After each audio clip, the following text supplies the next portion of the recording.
নমস্কার বন্ধুরা, কালজয়ীদের কথা ও কাহিনী চ্যানেলে আপনাদের সবাইকে স্বাগত জানাই।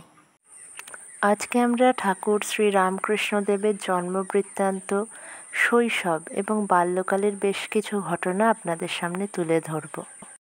ইংরাজির 1836 সালের 18ই ফেব্রুয়ারি বুধবার ফাল্গুন মাসের শুক্লপক্ষের দ্বিতীয় তিথিতে হুগলি জেলার অন্তর্গত কামারপুকুর গ্রামের এক দরিদ্র ধর্মনিষ্ঠ রঘুবীরের নিত্যসেবক ক্ষুদিরাম চট্টোপাধ্যায় এবং তার সুশীলা সদ্গুণসম্পন্না সহধর্মিণী চন্দ্রমণি দেবীর কোল আলো করে ধরাধামে আসেন নররূপী নারায়ণ গদাধর চট্টোপাধ্যায়, আমাদের পরম পূজ্য ঠাকুর শ্রী শ্রী রামকৃষ্ণ পরমহংসদেব।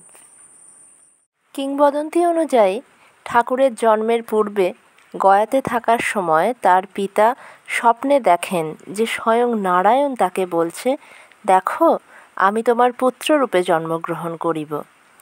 এই সময়েই ঠাকুরের মায়ের সাথেও এক অলৌকিক ঘটনা ঘটে যায়।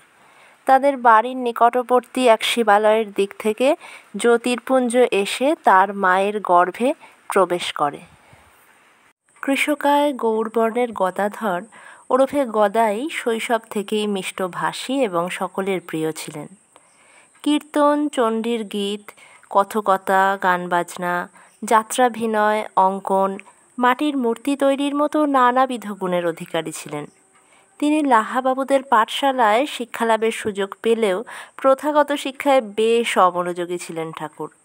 চালকলা বাঁধা বিদ্যেতে আস্থা ছিল না মোটেই, তবে মেধা শক্তি ছিল প্রবল। বাল্যকাল থেকেই আধ্যাত্মিকতার প্রতি এক দুর্ভেদ্য বন্ধন তৈরি হয়েছিল গদাইয়ের। 8 বছরের মধ্যে ঠাকুর দুবার ভাবাবিষ্ট হয়ে পড়েন। কৃষ্ণলীলা বিষয়ক ঘটনাবলী জানিবার পর বালকদের নিয়ে মাঠে গিয়ে নিজে কৃষ্ণ এবং বালকদের শ্রীদাম সুবল সাজিয়ে বৃন্দাবনের ভাব ক্রীড়া করতেন। ইতিমধ্যেই ঠাকুরের উপনয়নের সময় আগত। পরবর্তী পর্বে আমরা ঠাকুরের উপনয়ন, তার কৈশোরের নানাবিধ ঘটনাবলী, তার পিতার দেহান্তের পরবর্তী সময় নিয়ে আলোচনা করব। যদি ভিডিওটি ভালো লাগে তাহলে লাইক, কমেন্ট, শেয়ার এবং চ্যানেলটিকে সাবস্ক্রাইব করে দেবেন।